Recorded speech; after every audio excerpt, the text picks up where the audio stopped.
Hello বন্ধুরা, সব কেমন আছো? আশা করি ঈশ্বরের কৃপায় সকলে ভালো আছো। আমি আরেকটি ভিডিও কিছুক্ষণ আগেই আমি করেছি অ্যামাইল নাইট্রেট সম্পর্কে। তো যাই হোক, সেটি আমি যেহেতু বই দেখে দেখে করছিলাম এবং বইটি সেই ক্যামেরার মাধ্যমে দেখে দেখে বলছিলাম, ভিডিওটি অনেকটি লম্বা হয়ে গেছে, বড় হয়ে গেছে। তো আমি ওইটিকে আবার একটু শর্টে, বইয়ের ভাষা না বলে এমনি বাংলাতে সহজ ভাষায় একটু বোঝাবার চেষ্টা করছি। দেখো তোমাদের কেমন লাগে। এই অ্যামাইল নাইট্রেটের যদি অ্যাকশন কোথায় কোথায় আছে যদি আমরা জানতে চাই, তাহলে হচ্ছে হৃৎপিণ্ডের উপরে, হৃৎপিণ্ড যখন ধড়পড় করে অর্থাৎ হার্টের প্যালপিটেশনের ক্ষেত্রে, হিক্কাপ যদি হয় তা সেই ক্ষেত্রে, মৃগী অর্থাৎ এপিলেপটিক যদি কনভালশন হয় সেখানে, হাঁপানি, এই সমস্ত কঠিন রোগের ক্ষেত্রে কিন্তু এটি বিশেষভাবে খুবই কার্যকরী ওষুধ। এইটি মহিলাদের ক্ষেত্রে যে সময়ে মেনোপোজাল এজটি আসে সেই সময় স্ত্রী লোকেদের যদি মাথা ধরে, বুক ধড়পড় করে, মুখ খুব লালচে ভাব হয়ে যায়, বারবার হাই তোলে, হ্যাঁ, গোটা দেহ যেন দপদপ করে, হাই তোলে, হিক্কাপ হয়, এই ধরনের যদি কোনো প্রবলেম আসে সেখানে কিন্তু খুব ভালো এই অ্যামাইল নাইট্রেট ওষুধটি খুবই ভালো কার্যকরী ঔষধ। এই ওষুধটি তোমরা ব্যবহার করে দেখতে পারো, খুবই ভালো কাজ করে। এটি সাধারণত কিউ পাওয়ার অথবা লোয়ার পোটেন্সি 3, 6, 30, 12 এই পাওয়ারের ওষুধটি খুব বেশি মাত্রায় কাজ করে। প্রস্রাবের পরই হয়তো কারোর কনভালশন হয়ে গেল, সেখানেও কিন্তু এই ওষুধটি খুব ভালো কাজ করবে। হঠাৎ নিঃশ্বাস বন্ধ হয়ে মৃত্যুর আশঙ্কাও যদি আসে, হঠাৎ করে শ্বাস বন্ধ হয়ে গেছে, মানে হার্ট অ্যাটাকের মতন যে কন্ডিশন যেটিকে বলা হয়, সেই ক্ষেত্রে কিন্তু এই ওষুধটি, অ্যামাইল নাইট্রেট ওষুধটি এতই ভালো যে এই ওষুধটি কিউ পাওয়ারেরই ওষুধ বলবো। কিউ পাওয়ারের ওষুধটি নিয়ে যদি একটি রুমালের মধ্যে 8-10 ফোঁটা নিয়ে সেই গন্ধটি শোকানো যায়, তাহলেও কিন্তু এটি খুব ভালো কাজ করবে।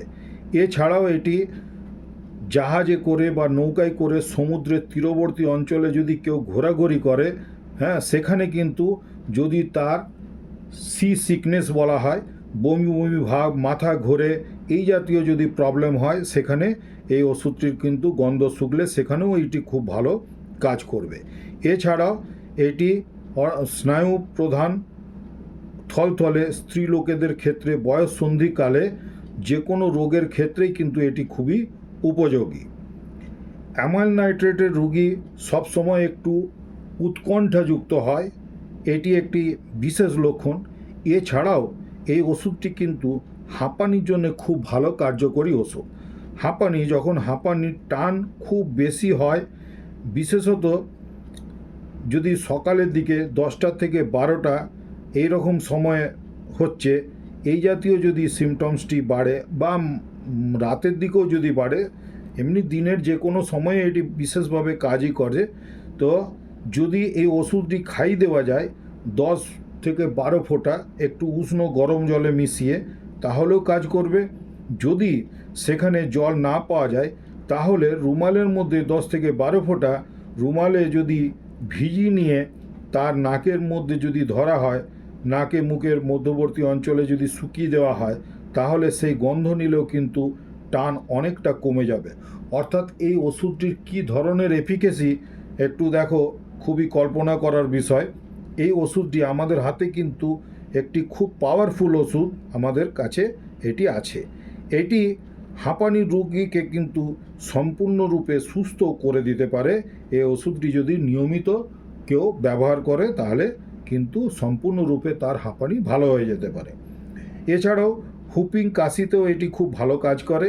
তো এই মোটামুটি। আর এর মধ্যে আরেকটি সিমটমস পাওয়া যায়, গায়ে খুব বেশি জ্বালা জ্বালা ভাব থাকবে, সারা শরীরেই যেন জ্বালা জ্বালা ভাব থাকে, গায়ে কিছু সে রাখতে পারে না, এমনকি শীতকালেও তার জ্বালা অনুভব হয়। মোটামুটি এই কয়েকটি সিমটমস আমি বললাম।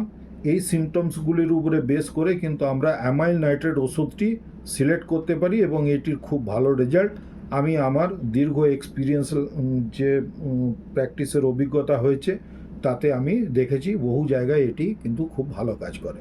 যাই হোক, এই ছোট্ট ভিডিওর মাধ্যমে এইটুকু আমি তোমাদেরকে একটু জানাবার চেষ্টা করলাম। যদি তোমাদের এই ভিডিওটি ভালো লাগে, উপকারে লাগে, তাহলে লাইক দিও, শেয়ার করে নিও বন্ধু বান্ধবদের মধ্যে এবং সাবস্ক্রাইব করে নিয়ে আমার পাশে থাকবার চেষ্টা করবে। কমেন্ট সেকশনে এসে কমেন্টস দিও। আমার বড় ভিডিওটি দেখবার জন্যও আমি একটু অনুরোধ করব।